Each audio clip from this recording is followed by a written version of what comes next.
여러분, 한국 최초의 침례교회는 과연 어떻게 세워졌을까요? 오늘 우리가 함께 따라가 볼 이 이야기는요, 단순히 한 교회가 세워진 것, 그 이상의 이야기입니다. 캐나다에서 온 한 선교사의 뜨거운 열정, 또 미국 보스턴에서의 정말 운명 같은 만남, 그리고 한 아버지의 가슴 아픈 사연이 어떻게 수말리 떨어진 이 한국 땅에서 하나로 만나게 되었는지, 그야말로 영화 같은 연결고리에 대한 이야기죠. 우리가 아는 것보다 훨씬 더 큰 그림이 숨어 있습니다. 오늘 우리가 함께 나눌 이 이야기는요, 황재진 목사님의 연구에서 비롯된 건데요. 이 황재진 목사님은 중국 선교사로 사역하신 후에 지금은 미국 메릴랜드에서 사역하고 계신 한국 선교 역사를 아주 깊이 연구하는 분입니다. 바로 그분의 저서 기억하고 살아가라에 담긴 52주 선교 묵상 중에서 특별히 2월 둘째 주의 선교 역사 이야기를 오늘 함께 따라가 보는 겁니다. 자, 그럼 본격적으로 한번 시작해 볼까요? 이 모든 이야기의 출발점은요, 어떤 근사한 교회 건물이 아니었습니다. 바로 한 사람의 뜨거운 마음, 그 열정에서부터 시작됩니다. 바로 이 사람, 매컴 패닉이라는 분입니다. 19세기 말 캐나다 출신의 이 독립 선교사는요, 정말 딱 한 가지 목표, 바로 선교라는 그 목표 하나만을 가슴에 품고 머나먼 한국 땅을 밟았습니다.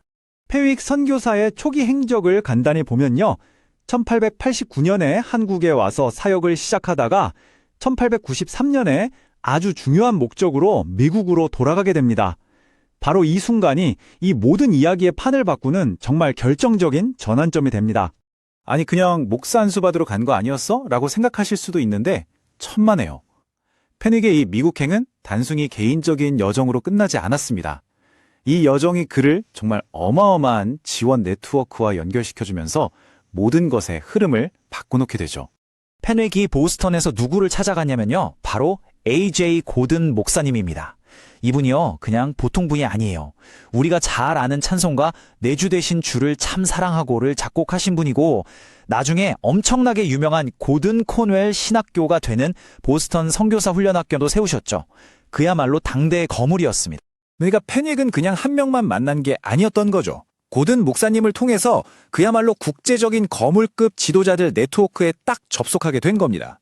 심지어 그의 안수식을 함께 집례했던 피어슨 목사님은 놀라지 마세요, 바로 한국 평택대학교의 설립자이기도 합니다. 와, 이 연결고리 좀 보세요. 정말 대단하지 않나요? 그리고 패닉은 이 기회를 절대 놓치지 않았습니다. 가는 곳마다 한국 선교가 얼마나 절실한지 정말 열정적으로 연설을 한 거죠.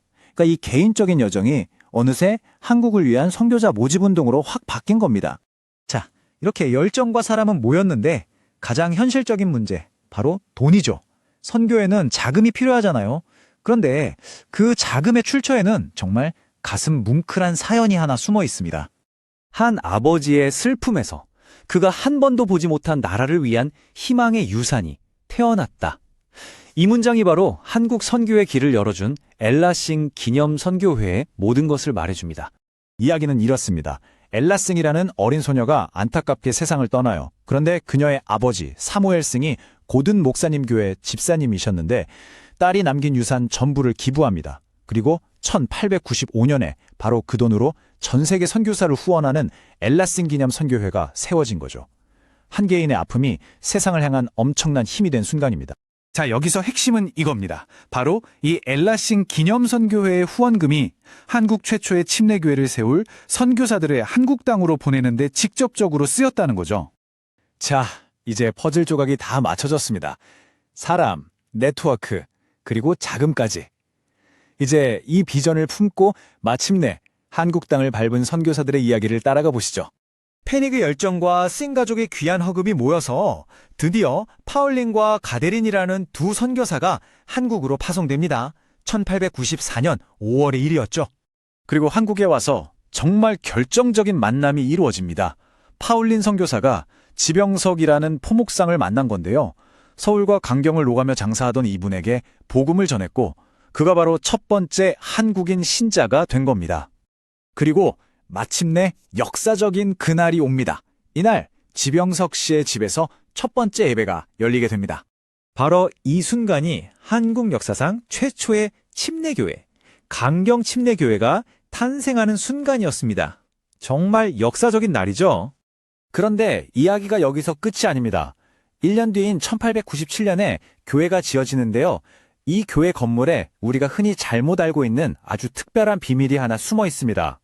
여러분, 혹시 강경침례교회는 한국에서 세 번째로 지어진 개신교 교회다, 이런 말 들어보셨나요? 꽤 널리 알려진 이야기인데요. 과연 이게 사실일까요? 자, 바로 이겁니다. 많은 분들이 오해하시는 부분이죠.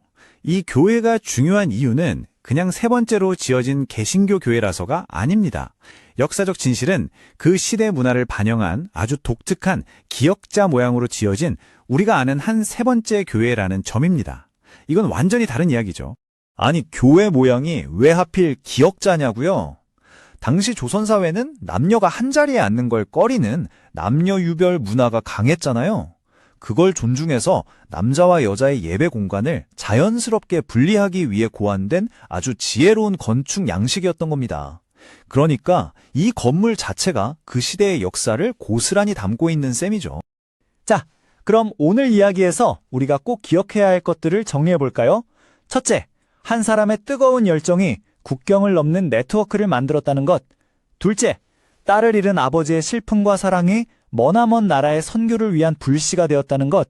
그리고 마지막으로 한국 최초의 침례교회는 그 시대의 문화를 담은 아주 특별한 건축 역사를 가지고 있다는 것.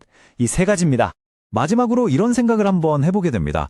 우리가 매일 무심코 지나치는 수많은 장소들, 그 평범해 보이는 건물들의 초석에는 과연 또 얼마나 많은 사람들의 희생과 국경을 넘나드는 감동적인 연결의 이야기들이 숨겨져 있을까요? 오늘부터는 주변을 좀 다른 시선으로 보게 될 것 같지 않으신가요?